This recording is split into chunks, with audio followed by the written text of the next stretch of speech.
Hello everyone, welcome to my next class of strength of materials 2. ఈ క్లాస్లో మన topic springs and their types. So next topic వచ్చేసి springs. A spring is defined as an elastic machine element which deflects under the action of load and returns to its original shape when the load is removed. Okay, దాన్ని మన elastic limit అని చెప్పేసి అంటాం. Generally ఒక elastic machine element అన్నమాట. ఎప్పుడైతే load apply చేస్తామో అప్పుడు యాక్షన్ ఆఫ్ లోడ్ వల్ల అది డిఫ్లెక్ట్ అవుతుంది, పార్షియల్లీ దాంట్లో డిఫార్మేషన్ అనేది వస్తుంది. వన్స్ ఆ లోడ్ రిమూవ్ చేసిన తర్వాత అది దాని యొక్క ఒరిజినల్ పొజిషన్ ఏ విధంగా అయితే ఉండేదో రెస్ట్ పొజిషన్లో, దాన్ని లోడ్ అప్లై చేయకముందు ఆ పొజిషన్లోకి మళ్ళీ వెళ్ళిపోద్ది అనమాట. It can take any shape and form depending on its application. ఓకేనా, అప్లైడ్ లోడ్ని బట్టి అది ఎటువంటి షేప్ అయినా తీసుకుంటుంది, ఎటువంటి ఫామ్ని అయినా అది అబ్జర్వ్ చేసుకుంటుంది. సో ఇంపార్టెంట్ ఫంక్షన్స్ చూసుకున్నట్టయితే springs are used to absorb shocks and vibrations. Mainly వీటిని అబ్జర్వ్ చేసుకోవడానికి ఈ స్ప్రింగ్స్ని మనం యూజ్ చేస్తాం అనమాట, shocks and vibrations. So springs are used to store energy. ఎప్పుడైతే మనం పుల్ చేస్తామో అప్పుడు మనం ఎనర్జీని స్టోర్ చేస్తాం కదా, వన్స్ రిలీజ్ చేసిన తర్వాత ఎనర్జీని మనం రిలీజ్ చేసిన వాళ్ళం అవుతాం. Springs are used to measure forces. Springs వల్ల ఫోర్సెస్ని కూడా మెజర్ చేయవచ్చు. అండ్ అదేవిధంగా springs are used to apply force and control motion. Motion means movement అన్నమాట ఇక్కడ. ఓకే, దాన్ని కూడా కంట్రోల్ చేయడానికి ఈ స్ప్రింగ్స్ అనేవి యూజ్ చేయబడతాయి. అండ్ అదేవిధంగా ఫోర్స్ని కూడా అప్లై చేయడానికి యూజ్ చేయబడతాయి అన్నమాట. అంటే వన్స్ మనం వన్ సైడ్ డైరెక్షన్లో మనం ఫోర్స్ అప్లై చేస్తే అదర్ సైడ్ మనకు ఆటోమేటికల్లీ స్ప్రింగ్స్ అనేవి ఓకే ఫోర్స్ని రివర్స్గా అవి అప్లై చేస్తాం అనమాట. మనం ఫోర్స్ అప్లై చేస్తే ఏదైనా ఎక్స్టర్నల్లీ ఇస్తే అది ఇంటర్నల్గా అది డెవలప్ చేసుకుంటాయి. ఈ విధంగా స్ప్రింగ్స్ యొక్క ఓకే ఫంక్షన్ అనేది ఉంటుంది ఓవరాల్గా. So springs are classified according to their shape. వాటి యొక్క షేప్ని బట్టి కంప్రెషన్ స్ప్రింగ్ ఉంటుంది అండ్ ఎక్స్టెన్షన్ స్ప్రింగ్ ఉంటుంది అనమాట. కంప్రెషన్ అంటే ఏదైతే ప్రెస్ చేయబడుతుందో అటువంటి స్ప్రింగ్ కంప్రెషన్, అది కూడా దాంట్లో కూడా డిఫ్లెక్షన్ అనేది వస్తుంది, పార్షియల్ డిఫార్మేషన్ అనేది వస్తుంది. అండ్ అదేవిధంగా ఎక్స్టెన్షన్ స్ప్రింగ్ అంటే టూ ఆపోజిట్ సైడ్స్ పట్టుకొని పుల్ చేయడం అనమాట. ఒకదాని నుంచి ఒకటి దూరంగా మనం పుల్ చేయడం అనమాట. అప్పుడు ఏమవుతుంది, ఎక్స్టెండ్ అవుతుంది, లెంగ్త్లో ఇంక్రిమెంట్ అనేది వస్తుంది. బట్ హౌఎవర్ ఆ లోడ్ ఏదైతే ఉందో అది రిమూవ్ చేయగానే దాని యొక్క ఒరిజినల్ పొజిషన్లోకి అది రిటర్న్ అయ్యి వెళ్ళిపోతుంది. ఓకేనా, అండ్ ఒరిజినల్ పొజిషన్ ఏదైతే ఉంటుందో అది తీసుకుంటుంది అనమాట, అగైన్ ఫామ్ చేసుకుంటుంది. ఈ విధంగా దాని యొక్క సబ్ క్లాసిఫికేషన్ మళ్ళీ చూసుకున్నట్టయితే helical springs are sometimes classified as closely coiled helical spring and open coiled helical spring. Sub క్లాసిఫికేషన్లో మళ్ళీ మనకు హెలికల్ స్ప్రింగ్స్ వస్తాయన్నమాట.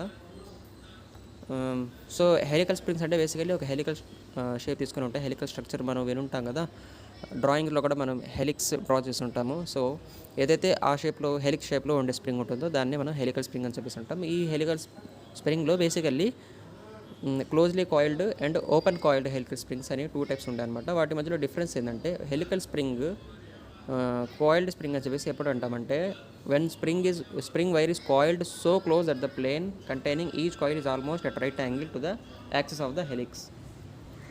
సో ఈచ్ కాయిల్లో ఉండే plane axis of the helix, ఏదైతే హెలికల్ షేప్లో ఫామ్ అయింది కదా మన స్ప్రింగ్, ఆ హెలిక్స్కి పర్పెండిక్యులర్గా ఉన్నప్పుడు, అంటే కాయిల్ యొక్క ప్లేన్ వచ్చేసి యాక్సిస్ ఆఫ్ ద హెలిక్స్కి ఎప్పుడైతే పర్పెండిక్యులర్గా ఉంటుందో, ఓకేనా, అటువంటి స్ప్రింగ్ వైర్ ఎప్పుడైతే కాయిల్డ్ అవ్వబడి ఉంటుందో దాన్నే మనం క్లోజ్లీ కాయిల్డ్ హెలికల్ స్ప్రింగ్ అని చెప్పేసి అంటాం. దీంట్లో basically helical angle is very small, it is usually less than 10 degrees. Helical angle చాలా తక్కువగా ఉంటుంది and it is less than 10 degree అనమాట. ఓపెన్ కాయిల్డ్ స్ప్రింగ్ అని చెప్పేసి ఎప్పుడు చెప్తామంటే ఎప్పుడైతే 2 adjacent కాయిల్స్ ఉంటాయో వాటి మధ్యలో ఎక్కువ గ్యాప్ ఉంటుందో, ఓకేనా, 2 adjacent కాయిల్స్ మధ్యలో లార్జ్ గ్యాప్ ఉంటుందో. In other words the helix angle is large. Helix angle దీంట్లో లార్జ్గా ఉంటుంది, క్లోజ్లీ కాయిల్డ్ స్ప్రింగ్లో వచ్చేసి స్మాల్గా ఉంటుంది. So in other words it is more than 10 degree. ఇక చూసుకుంటే advantages of compression and extension. స్ప్రింగ్లో ఏదైతే కంప్రెషన్ వస్తుందో అదేవిధంగా ఎక్స్టెన్షన్ వస్తుందో దాని యొక్క అడ్వాంటేజెస్ మనం చూసుకున్నట్టయితే they are very easy to manufacture. First of all వాటిని తయారు చేయడం చాలా ఈజీ అన్నమాట.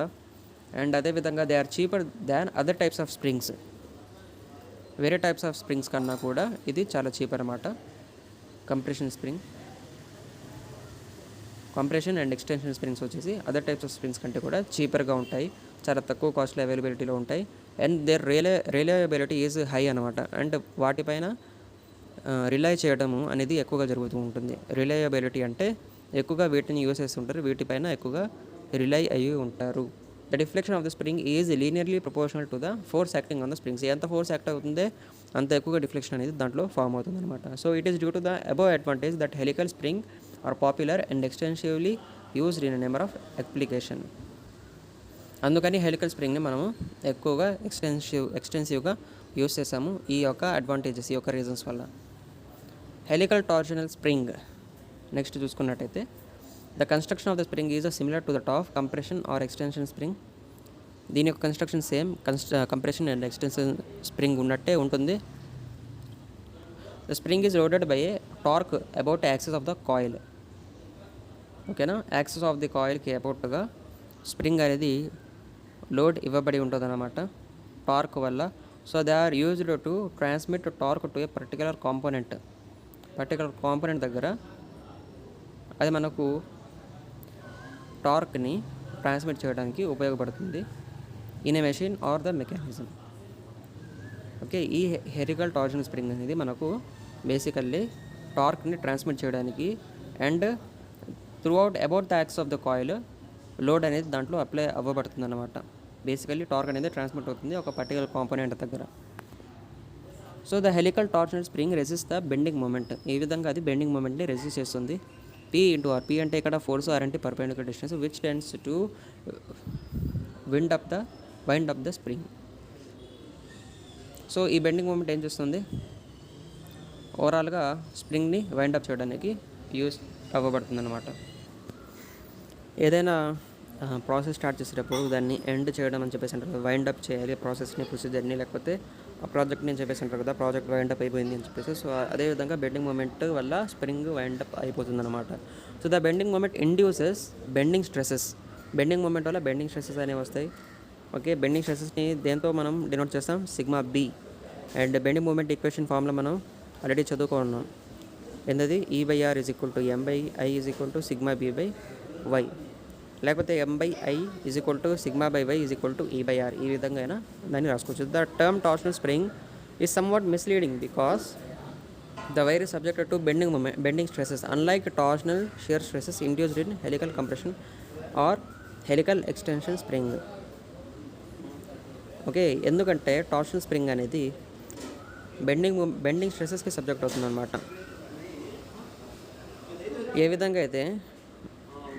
విధంగా అయితే హెలికల్ కంప్రెషన్ స్ప్రింగ్లో షియర్ స్ట్రెసెస్ ఇండ్యూస్ అవుతాయో అదేవిధంగా టార్షనల్ స్ప్రింగ్లో బెండింగ్ స్ట్రెసెస్ అనేవి ఇండ్యూస్ అవుతాయి.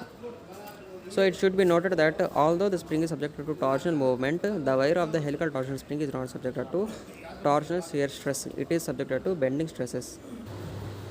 సో ఒకవేళ స్ప్రింగ్ వచ్చేసి టార్షనల్ మూమెంట్కి సబ్జెక్ట్ అయినా కానీ దాంట్లో ఉండే వైర్ అంటే హెలికల్ టార్షనల్ స్ప్రింగ్లో ఉండే వైర్ అనేది టార్షనల్ షియర్ స్ట్రెసెస్కి సబ్జెక్ట్ అవ్వనమాట, బెండింగ్ స్ట్రెసెస్కి సబ్జెక్ట్ అవుతాయి.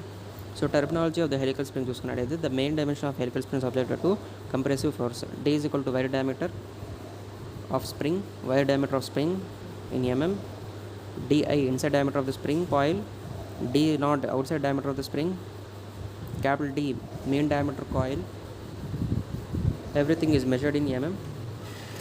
ఓకే, ఈ విధంగా డైమెన్షన్స్ తీసుకుంటాం అనమాట. ఓవరాల్గా మనము మెయిన్ డయామీటర్ క్యాలిక్యులేట్ చేయాలంటే external diameter plus internal diameter average తీసుకుంటాము, మెయిన్ డయామీటర్ క్యాలిక్యులేట్ చేసుకుంటాం. So there is an important parameter in spring design called spring index. It is denoted by the letter C. Spring index అనే ఒక ఇంకో terminology కూడా use చేస్తాం అనమాట. ఇంకో parameter కూడా ఉంటుంది, Cతో ఇండికేట్ చేస్తాము. C వచ్చేసి capital D by small d అన్నమాట, ratio of mean coil to the wire diameter అన్నమాట. So capital D by small d. A spring index form 4 to 12 is considered best from manufacturing consideration. 4 నుంచి 12 మధ్యలో ఉంటే spring index, ఓకేనా, దాన్ని మనం best స్ప్రింగ్గా consider చేస్తాం అనమాట. From manufacturing consideration close tolerance spring and though subject to cyclic loading. ఏవైతే springs cyclic లోడింగ్స్కి and అదేవిధంగా క్లోజ్ టాలరెన్స్ స్ప్రింగ్, ఓకేనా, సైక్లిక్ లోడింగ్స్కి సబ్జెక్ట్ అవుతాయో అటువంటి స్ప్రింగ్ ఇండెక్స్ 4 to 12 మధ్యలో లై చేస్తే కనుక దాన్ని మనం బెస్ట్గా కన్సిడర్ చేస్తాం అనమాట. సో బేసికల్లీ 3 టర్మ్స్ ఉంటాయి, free length, compressive length, solid length.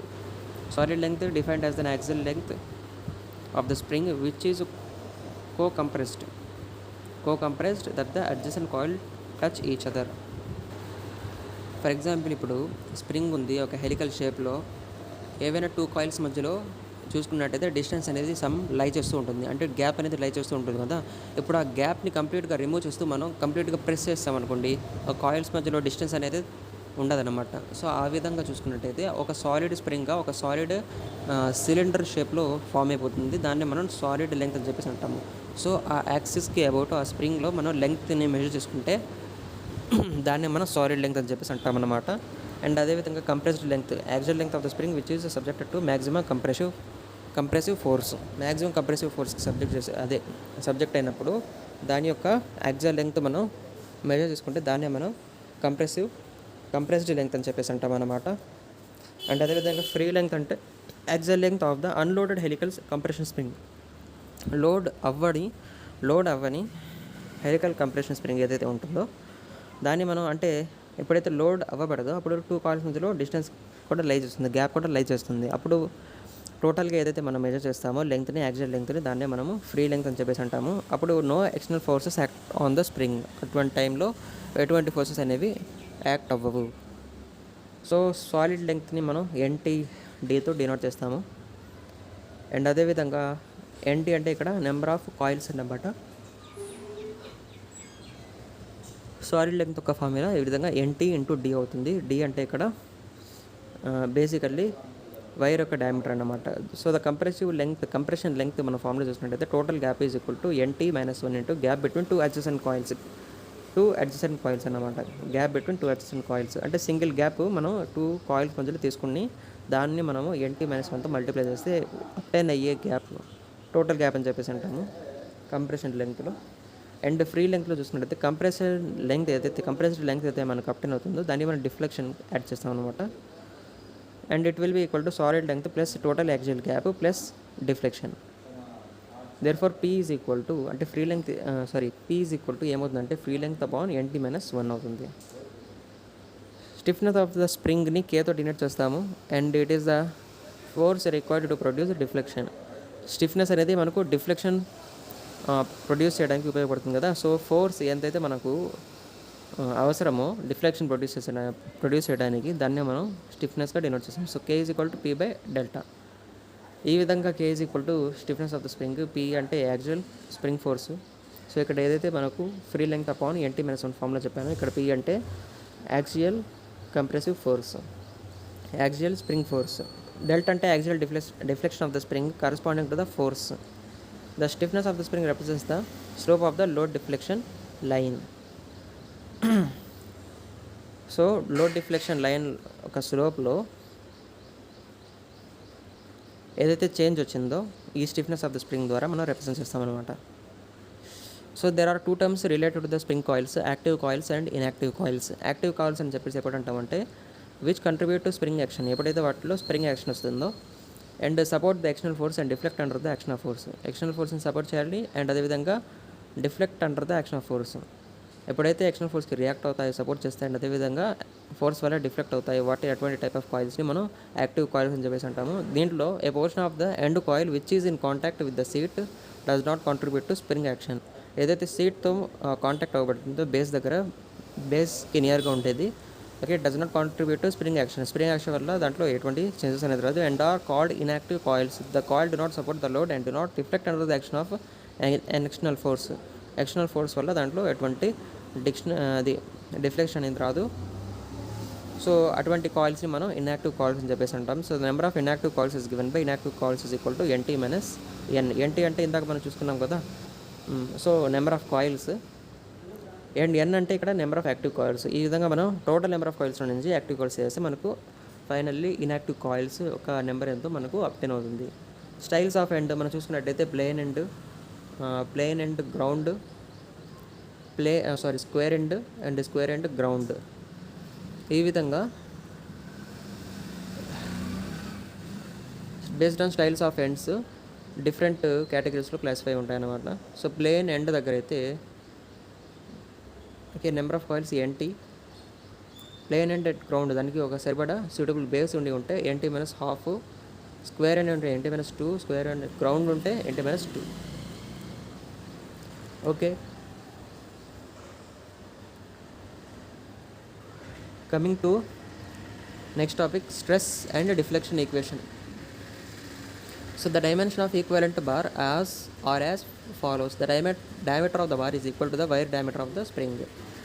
Bar యొక్క డయామీటర్ ఏదైతే ఉందో అది వైర్ యొక్క డయామీటర్కే ఈక్వల్ అనమాట. ఎందుకంటే దాంట్లో లై చేసేవి బేసికల్లీ కాయిల్స్ ఫామ్లో ఉండేవి వైర్సే అనమాట. So the length of the coil of the spring is pi D. ఎందుకంటే లెంగ్త్ వచ్చేసి ఏంటి, దాని యొక్క సర్కంఫరెన్స్ కదా, ఎందుకంటే దానికి సర్క్యులర్ క్రాస్ సెక్షన్ కలిగి ఉంటుంది. సో హెన్స్ దాని యొక్క లెంగ్త్ని మనం మెజర్ చేయాలంటే దాని యొక్క సర్కంఫరెన్స్ని మెజర్ చేసినట్టే. సో సర్కంఫరెన్స్ యొక్క ఫార్ములా వచ్చేసి పై ఇంటూ టీ, కాబట్టి length of the coil of the spring కూడా pi into T. There is an such alternative coils, therefore the length of the equivalent bar is pi dn. So total number of coils N coils అని చెప్పేసి అనుకుంటే అప్పుడు equivalent bar ఒక length వచ్చేసి ఏమవుతుందంటే పై D into ఎన్ అవుతుంది. So the bar is fitted with bracket at each and the length of the bracket is equal to the mean coil radius of the spring d/2. Okay, ఒక్కో end దగ్గర ఒక బార్తో మనం fit చేస్తామన్నమాట. ఈ విధంగా bracket యొక్క length అనేది mean coil radius of the స్ప్రింగ్కి ఈక్వల్గా ఉంటుంది అనమాట. Okay, length of the bracket is equal to the mean coil radius of the spring. Mean coil radius ఎలా తీసుకుంటారు బేసికలీ అంటే mean diameter of the spring is equal to external diameter plus internal diameter by 2 తీసుకున్నాం కదా. And అదేవిధంగా mean coil radius కూడా ఇక్కడ diameter ఏదైతే మనం మీన్ డయామీటర్ ఏదైతే అప్టైన్ చేసుకుంటామో దాంట్లో హాఫ్ అన్నమాట. So the force P acting at the end of the bracket induces torsional shear stress the bar. So bracket end దగ్గర ఏదైతే ఫోర్స్ యాక్ట్ చేస్తుందో అది టార్షనల్ షియర్ స్ట్రెస్ని బార్లో ఇండ్యూస్ చేస్తుంది అనమాట. So the torsional moment is given by MT is equal to PD into 2. So the torsional shear stress of the bar is given by τ1 is equal to 16 MT by πd cube πd into d cube అనమాట. ఈ విధంగా మూమెంట్ని P into డీగా రాసుకుంటే, okay, P into D by 2గా రాసుకుంటే and మిగిలేది ఓవరాల్గా πd క్యూబ్. MT అంటే ఇక్కడ టార్షన్ మూమెంట్ అన్నమాట. ఓకే, T అంటే సపరేట్ కాంపోనెంట్, సపరేట్ పారామీటర్ కాదు. ఇక్కడ T అనేది ఇక్కడ సఫిక్స్లో ఉంటుంది. MT 16 MT అంటే torsion moment. So torsion moment P into D/2. ఈ విధంగా τ1 టార్షనల్ షియర్ స్ట్రెస్ ఎంత వస్తుందంటే 8PD బై πd క్యూబ్ వస్తుంది. So when the equivalent bar is bent in the form of helical coil, there is an additional in the form of 2 factor. ఎప్పుడైతే equivalent bar అని మనం helical coil ఫామ్లో bend చేస్తామో అప్పుడు అడిషనల్గా 2 factors అనేవి form అవుతాయి. So there is a direct or transverse shear stress in the spring వేవ్లో direct or transverse shear stress అనేది ఎగ్జిస్ట్ అవుతుందన్నమాట. అండ్ అదేవిధంగా length of the inside fibre అనేది length of the outside fibre ఏదైతే ఉందో దానికంటే తక్కువగా ఉంటుంది బార్ బెండ్ చేసినప్పుడు. The result in stress concentration at the inside fibre of the coil. ఓవరాల్గా ఇన్సైడ్ ఫైబర్లో స్ట్రెస్ కాన్సన్ట్రేషన్ అనేది ఎగ్జిస్ట్ చేస్తుందన్నమాట. So the resultant consist of super imposition of torsional shear stress, direct shear stress and additional stresses due to the curvature of the coil. ఈ విధంగా torsional, direct, additional stresses యొక్క resultant consist of super imposition, వాటి యొక్క super imposition అది రిజల్టెంట్గా form అవుతుంది. So stresses in spring wire: pure torsional stress, direct shear stress, combined direct and curvature shear stresses. We will assume the following 2 factors to account for these effects. Ks is equal to factors to account for direct shear stress, Kc factors to account for stress concentration due to curvature effect. The combined effect of those 2 factors is given by K is equal to Ks into Kc, where K is the factor to account for the combined effect of 2 factors. So ఏవైతే 2 factors consider చేసామో ఆ 2 factors ఒక combined effect మనం calculate చేయాలంటే ఏవైతే ఇక్కడ factors account for direct shear stress, factors account for stress concentration due to curvature effect మనకు obtain అయ్యాయి, వాటి యొక్క ప్రోడక్టే మనకు కంబైన్డ్ ఎఫెక్ట్ని ఇస్తుందన్నమాట. సో ఈ వీడియోలో ఇంతవరకే. Stay tune for my upcoming videos. Thank you for watching this video.